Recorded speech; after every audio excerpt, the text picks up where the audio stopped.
বিশ্ব সংবাদে আপনাকে স্বাগত। শুরুতেই জানাবো হাতে পাওয়া সর্বশেষ আন্তর্জাতিক সংবাদের শিরোনাম, পরে বিস্তারিত। শুরুতেই জানাবো এই মুহূর্তে হাতে পাওয়া সর্বশেষ গুরুত্বপূর্ণ আন্তর্জাতিক সংবাদ। ইরান ইসরায়েল ফিলিস্তিন ত্রিমুখী যুদ্ধ চলছে। ক্যালিফোর্নিয়া বিশ্ববিদ্যালয়ে বিপুল পুলিশ, তীব্র উত্তেজনা। যুক্তরাষ্ট্রের লস অ্যাঞ্জেলেসের ক্যালিফোর্নিয়া বিশ্ববিদ্যালয়ে বিপুল পরিমাণ পুলিশ অবস্থান নিয়েছেন, পুরো ক্যাম্পাস ঘিরে ফেলেছেন। গাজা যুদ্ধবন্দী আন্দোলনরত শিক্ষার্থীদের সরাতে পুলিশ যে কোনো সময় অভিযান শুরু করতে পারে, এ নিয়ে সেখানে তীব্র উত্তেজনা বিরাজ করছে। এবারে জানাবো ইউক্রেনের পূর্বাঞ্চলে রাশিয়ার ভয়াবহ হামলা, নিহত 5। জানাবো গাজা উপত্যকা রাফায় হামলা করার ব্যাপারে ইসরায়েলকে হুঁশিয়ারি দিয়েছেন গাজা ভিত্তিক ফিলিস্তিনি প্রতিরোধ আন্দোলন হামাস। এদিকে জাতিসংঘকে এবার হুমকি দিল ইহুদিবাদী ইসরায়েল। খুনির কদর্যতা ঠিক কতটা সীমা ছাড়াতে পারে তার উদাহরণ হিসেবে হয়তো একদিন ইতিহাসের পাতায় লেখা হবে ইসরায়েলের কথা। এমনিতেই বর্তমানে জবরদখলের প্রতি শব্দ হিসেবে অভিধানে স্থান করেছে ইহুদিবাদী এই দেশটির নাম। নিজেদের এমন চরিত্র নিয়ে উঁচু গলায় জাতিসংঘকে এবার হুমকি দিল তারা। এদিকে ফিলিপাইনে আবারও জেগে উঠেছে ৩০০ বছর আগের ধ্বংস হয়ে যাওয়া প্রাচীন নগর। এবং সর্বশেষ জানাবো পশ্চিম তীরে জর্ডানের ত্রাণবহরে ইসরায়েলিদের হামলা। জর্ডান জানিয়েছে গাজার উদ্দেশ্যে রওনা করা তাদের একটি ত্রাণবাহী গাড়ির বহর পশ্চিম তীরে অবৈধ ইসরায়েলি বসতি স্থাপনকারীদের হামলার শিকার হয়েছে। এতক্ষণ শিরোনাম শুনছিলেন, এবার বিস্তারিত।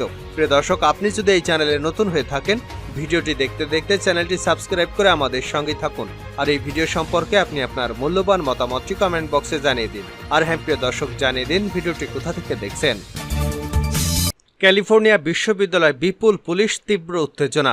যুক্তরাষ্ট্রের লস অ্যাঞ্জেলেসে ক্যালিফোর্নিয়া বিশ্ববিদ্যালয়ে বিপুল পুলিশ অবস্থান নিয়েছে। তারা পুরো ক্যাম্পাস ঘিরে ফেলেছে। গাজা যুদ্ধবন্দী আন্দোলনরত শিক্ষার্থীদের সরাতে পুলিশ যে কোনো সময় অভিযান শুরু করতে পারে, এ নিয়ে সেখানে তীব্র উত্তেজনা বিরাজ করছে। রয়টার্স সিএনএনের প্রতিবেদনে বলা হয়, ক্যাম্পাসে ফিলিস্তিনপন্থী বিক্ষোভকারীদের সঙ্গে ইসরায়েলপন্থীদের সংঘর্ষের পর দাঙ্গার প্রস্তুতি নিয়ে পুলিশ সেখানে অবস্থান নেয়। বুধবার সন্ধ্যার মধ্যে পুলিশের বেশ কয়েকটি বিশেষ ইউনিটকে সেখানে নিয়ে আসা হয়। তারা উত্তেজিত জনতার সমাবেশ ছত্রভঙ্গ করতে আধুনিক সব সরঞ্জাম নিয়ে সেখানে অবস্থান করছে। পুলিশ বিক্ষুব্ধ শিক্ষার্থীদের উদ্দেশ্যে মাইকিং করছে, বলছে এখনই আন্দোলনকারীদের তাঁবু গুটিয়ে চলে যেতে হবে, নয়তো শক্তি প্রয়োগ করে তাদের সরানো হবে। সমাবেশটি আইনগতভাবে অবৈধ ঘোষণা করা হয়েছে, তাই এখানে যারা থাকবে তাদের বিরুদ্ধে কঠোর ব্যবস্থা নেওয়া হবে। মঙ্গলবার রাতে নিউ ইয়র্কের কলম্বিয়া বিশ্ববিদ্যালয়ে অভিযানে 24 ঘন্টার মাথায় ক্যালিফোর্নিয়ায় পুলিশ একই পদক্ষেপ নিতে যাচ্ছে। কলম্বিয়া বিশ্ববিদ্যালয় আন্দোলনকারী শিক্ষার্থীরা একাডেমিক ভবন হ্যামিল্টন হল দখলে নিলে পুলিশ অভিযান শুরু করে। মাত্র 2 ঘন্টার অভিযানে পুলিশ সবাইকে সেখান থেকে সরিয়ে দেয়। এরপর ক্যাম্পাসে ফিলিস্তিনপন্থীদের তাঁবু উচ্ছেদ করে পুলিশ। সাঁড়াশি অভিযানে গ্রেপ্তার হন 300 জন।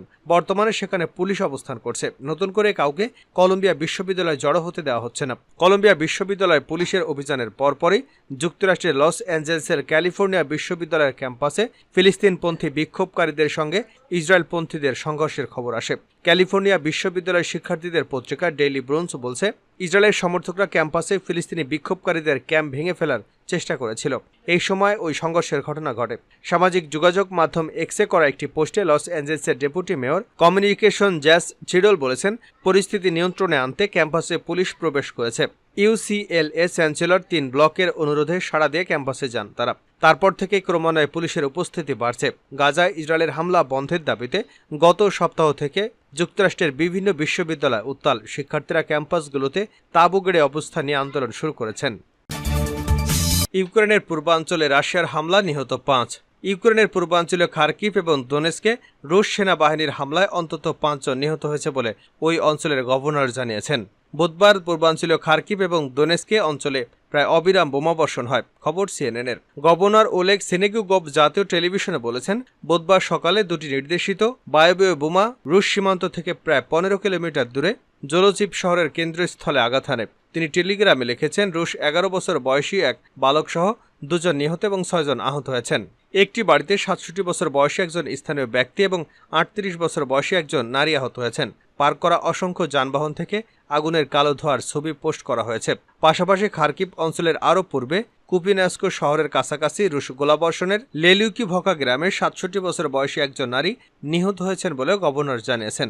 এছাড়া পূর্ব দোনেস্ক অঞ্চলের যুদ্ধক্ষেত্র থেকে প্রায় 15 কিলোমিটার দূরের ছোট শহর গিরগিনিতে 2 জন নিহত এবং 6 জন আহত হয়েছেন বলে অঞ্চলটির সামরিক প্রশাসনের অন্যতম প্রশাসনের প্রধান ভাদিম ফিলাশোকিন বলেছেন। তিনি টেলিগ্রামে লিখেছেন, রুশরা আজ বিকেলে শহরে আক্রমণ করেছে। দোনেস্কো অঞ্চলে নিহতদের মধ্যে একজন ৬৭ বছর বয়সী নারী এবং একজন ৬৪ বছর বয়সী পুরুষ রয়েছেন বলে ফিলাশকিন জানিয়েছেন। রাফায় হামলার ব্যাপারে ইসরায়েলকে হুঁশিয়ারি হামাসের। গাজা উপত্যকায় রাফায় হামলা করার ব্যাপারে ইসরায়েলকে হুঁশিয়ারি করে দিয়েছে গাজা ভিত্তিক ফিলিস্তিনি প্রতিরোধ আন্দোলন হামাস। হামাসের সিনিয়র নেতা ওসামা হামাদান বুধবার হিজবুল্লাহ সমর্থিত লেবাননের আল মানার চ্যানেলকে বলেছেন, শত্রু যদি রাফায় স্থল আগ্রাসী অভিযান চালায় তবে আলোচনা বন্ধ হয়ে যাবে, কারণ গুলির মধ্যে প্রতিরোধ আন্দোলন আলোচনা চালায় না। হামদান আরও বলেন, হামাসের প্রতিরোধ সক্ষমতা এখনও উচ্চ পর্যায়ে রয়েছে, প্রতিরোধ আন্দোলন এখনও দারুণ আছে, আর এই সময় জয়নবাদী এলিট ব্রিগেডগুলো গাজা উপত্যকায় ধরে পড়েছে।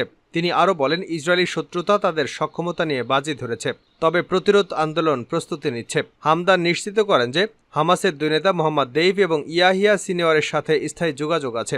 তারা মাঠের পরিস্থিতির উপর ঘনিষ্ঠভাবে নজর রাখছেন। তিনি বলেন, যুদ্ধের ব্যাপারে নিয়মিত সমন্বিত কার্যক্রম চলে।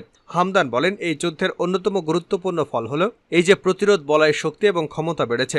জয়নবাদী সত্তার বিরুদ্ধে ইরানি প্রতিক্রিয়ার ফলে নতুন সমীকরণের সৃষ্টি হয়েছে।